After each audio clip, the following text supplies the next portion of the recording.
This video is going over Priority Standard 2.2, which is talking about multiplying decimals.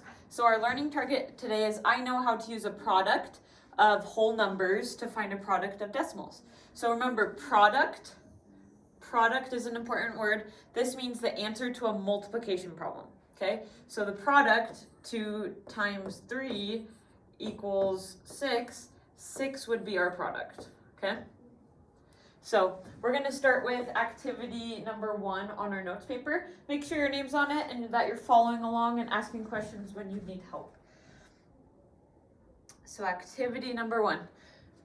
It says you can use area diagrams to represent products of decimals. Here's an area diagram that represents 2.4 times 1.3. Remember, this little dot really means multiply, okay? So if you get confused with that, just remember it means multiply. I'm going to just use my finger to write this. Sorry, I know my hand is sprained, so this is why my handwriting may be a little weird, etc. 2.4 times 1.3. Okay, and in math, when we multiply, we don't need the decimal points lined up. And we've practiced this before, but I do like to do it stacked on top of each other, okay? So that's as good as it's gonna get. So we have 1.3 times, okay? So the first thing I like to do is like count how many numbers are after the decimal point. So here's the decimal point. There is one number after the decimal point and then 2 numbers after the decimal point. So I'm gonna make a note, here's 2. And then I can erase those decimal points and then just treat these numbers like 24 and 13. So I'm just going to multiply them like they're whole numbers now, and then I'll place my decimal point back. So I start 3 times 4 is 12. 3 times 2 is 6, plus 1 is 7. Okay. Then I add a 0 when I multiply by the tens place. 1 times 4 is 4. 1 times 2 is 2, and then I add them up. I make sure it's lined up. 2 plus 0 is 2, 7 plus 4 is 11, okay, and 1 plus 2 is 3. And so I get the number 312, which isn't quite right. I need to make sure I place my decimal point back. So there's 2 numbers after the decimal, so I'm going to start on the right side and move it 1, 2 times, and then I can place my decimal. So I know my answer, or the product, is 3.12 units squared. The diagram is supposed to break it up, so you multiply 2 times 0.3, 0.3 times 0.4, and so on. If I was doing it that way, so this is the answer, 3.12 units squared. Area is always squared. If I did it this way, this rectangle would be 1 times 2, which is 2 units squared. This one would be 1 times 0.4, which is 0.4. This one would be 0.3 times 2. I know 0.3 times 2 is just 0.3 plus 0.3, which is 0.6. And then this one right here, I know 4 times 3 is 12, so 0.4 times 0.3 is 0.12, or 0.12. This is so difficult. Thank you for being patient. Okay, so then you could add it up and you would get the same answer. But we got the right answer, so we're good to go. Okay, moving on to activity number 2, calculating products of decimals. So products, again, this is an important word. This just means answer to a multiplication problem. Answer to a multiplication problem. Remember to put the decimal into your product, okay? So sometimes when we multiply the numbers, we'll forget, oh, I need to put the decimal back. So if there's a decimal in the numbers you're multiplying, almost always there's going to be a decimal in your product or your answer.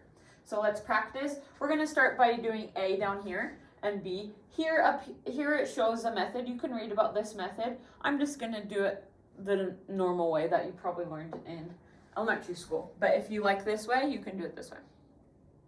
So I'm going to start with 4.6 times 0.9. Remember, this dot means multiplication. So I have 4.6 times 0.9. Again, the decimal points don't need to be right on top of each other, but I can use them to count how many numbers are after the decimal. 1, 2, so 2 total. So then I just multiply it as if it's 46 times 0, 9, which would just be 0, or which would just be 9. So I multiply. 9 times 6 is 54.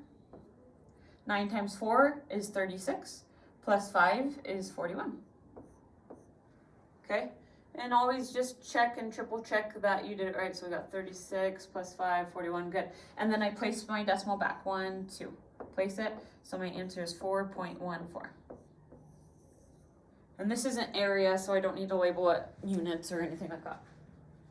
Next one, we have 0.7 times 16.5. Again, when you multiply, the order doesn't matter. So I'm going to start with the one that has the most numbers. So I have 16.5 times 0.7. I just make sure my last numbers are lined up when I multiply with decimals. Again, the decimals happen to be on top of each other, but they don't need to. And they shouldn't. It should be just the last numbers lined up.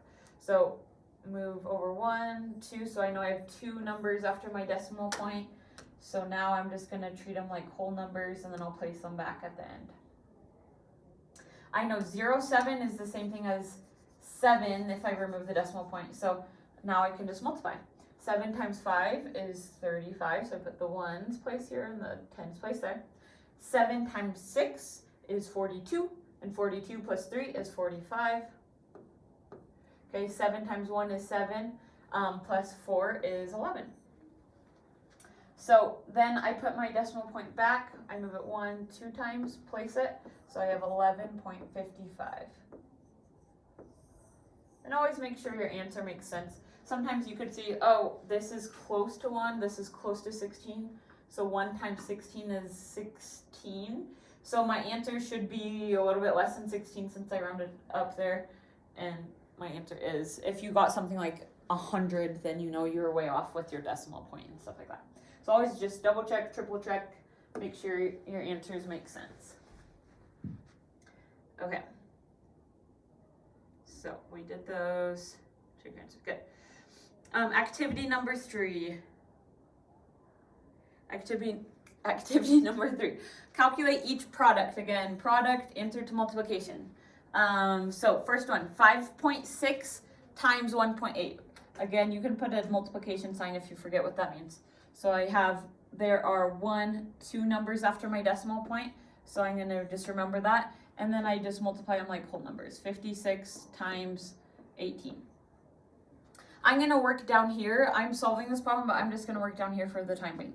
You can work up in the smaller space. Okay, so 8 times 6 is 48. 8 times 5 is 40, plus 4 is 44. Okay, then I add a 0 when I multiply by the tens place. 1 times 6 is 6. 1 times 5 is 5. Then I add her up. 4 plus 6 is 10. 5 plus 4 plus 1 is 10. Okay, I place my decimal point back, 1, 2. And so my answer, my product is 10.08. Okay, for A. For B, again, I count how many numbers are after the decimal point. So I have 1, 2, 3, and 4. So 4 total. I make a note of it, and then I can ignore the decimals. When it's 0008, really that's just 8. So it's like I'm multiplying by 8 times 72, or 72 times 8. I'll just do it right here. 8 times 2 is 16. 8 times 7 is 56, plus 1 is 57. And then I put my decimal point 4. I need to move it 4 to the left. 1, 2, 3, 4. Place it. Any missing place values I put a 0. And since there's no number in the front, that means it's a 0. So my answer would be 0.0576. And that's for B. Okay. Now we're going to move on to number 2. A rectangular playground is 18.2 meters by 12.75 liters. Find its area in square meters. Okay, so we're going to draw a rectangle. You don't have to draw it, but I'm saying, okay, so this side's 18.2, this side's 12.75. We know that to find the area of a rectangle, we just do base times height. right? So we're just going to be multiplying these two numbers. 12.75 times 18.2. So that's just what I'm going to do.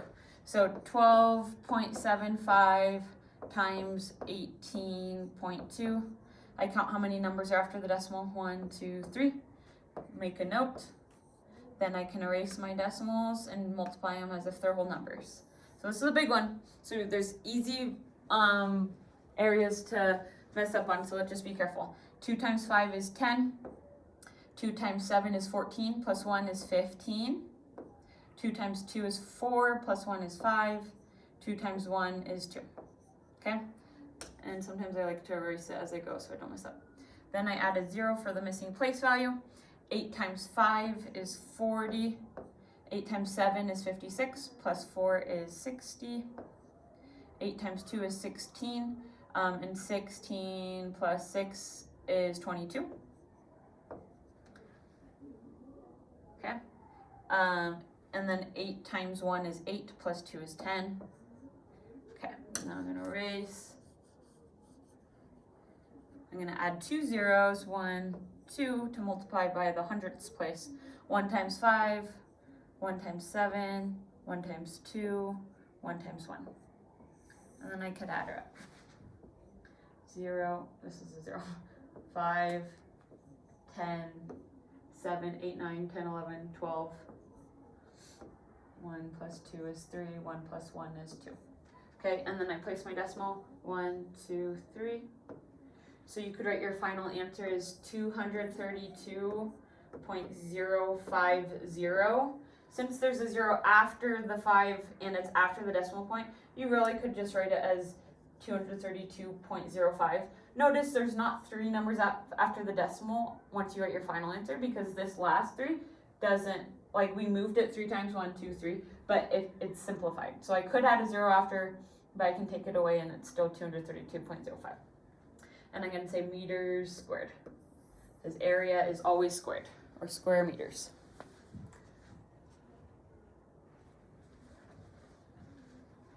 Okay, so B is a challenge. If you want to try this on your own, you're welcome to. I'm not going to go over it as a class, but you're welcome to, and then come check with me if you got it. Awesome.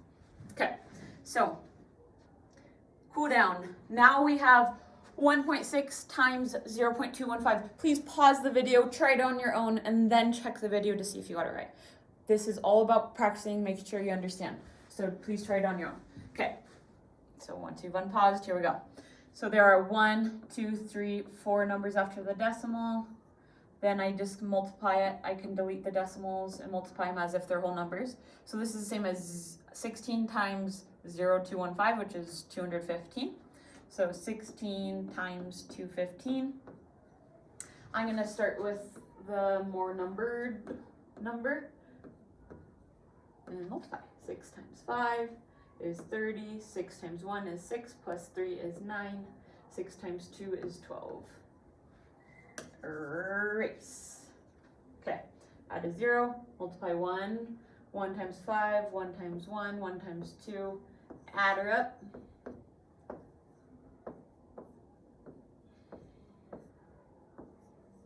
Okay, I have 4 numbers after my decimal point, so I start on the right and I move it 1, 2, 3, 4, place my decimal. So I can write it as 0.3440. Again, this last 0, since it's after the decimal and after all the numbers, I can erase because it's just an equivalent number. It doesn't change the value.